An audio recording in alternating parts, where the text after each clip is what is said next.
د لوی خدای په نامه د خبرونو سرټکي. د اقتصادي کمیسیون د تخنیکي کمیټې د غونډې جوړېدل.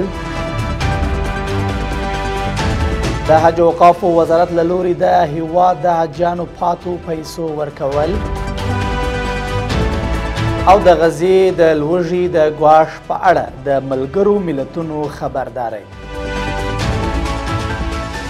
د لوی مهربانه خدای په سپېڅلي نامه درنو لیدونکو سلام. د نن ورځ خبرونو ته ښه راغلاست. نن سه شنبې د 1404 کال د زمري 14مه نیټه ده. زه زیم دا بشپړ خبرونه دي.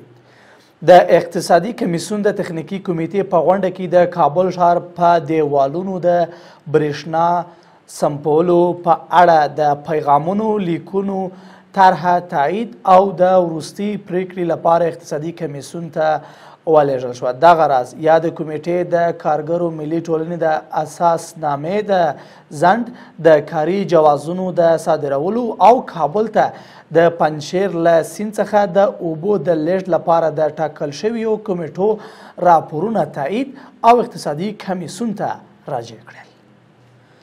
د ارشاد حج او اوقافو وزیر شیخ نور محمد ثاقب د دې وزارت د 1 کلنو لاسته راوړنو تشریح پروګرام کې ویل چې د 1440 قمري کال د حج مراسم ټول لګښت 8 میلیارد او 163 میلیون او 312,000 افغانۍ و. د نوموړي په وینا له دې لګښت څخه څه باندې 115 میلیون افغانۍ اضافه شوي چې هر حاجي ته به نږدې 4000 افغانۍ بیرته ورکړل شي.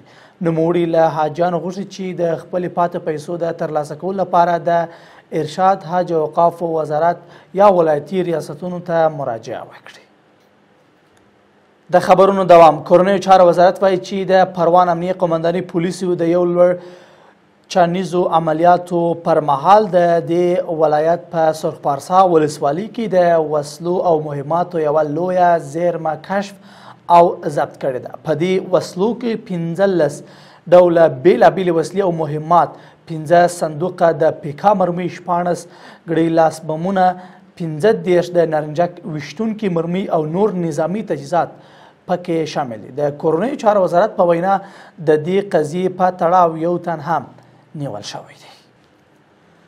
او وروستی خبر دا چې د ملګرو ملتونو خبرداری ورکړی چې په غزه کې له 5 کلنو کم عمره ماشومان له سختې خوارځواکۍ سره مخ دي. د خوړو نړیوال پروګرام اعلان کړی چې ټول ماشومان چې د کټګوري یا برخه کې شاملیږي او شمیر یې 320,000 ته رسیږي. د تغذیې خدمتونو له منځه تللو وروسته سخت اغیزمن شوي او اوس پاکو اوبو، د مور شیدو بدیل او درملنې خدمات ته لاسرسی نه لري. دا په داسې حال کې ده چې صهیونیست رژیم لخوا غزې ته د بشري مرستو د رسیدو مخنیوی دوام لري. لوږه ورځ تر بلې زیاتیږي او تر اوسه 180 کسان چې لسګونه ماشومان پکې شامل دي خپل ژوند یې له لاسه ورکړی دی. قدرمنو لیدونکو له ملتیا مننه. دا د نن ورځې لنډ خبرونه. تر بیا ښه وخته او ښه چارې.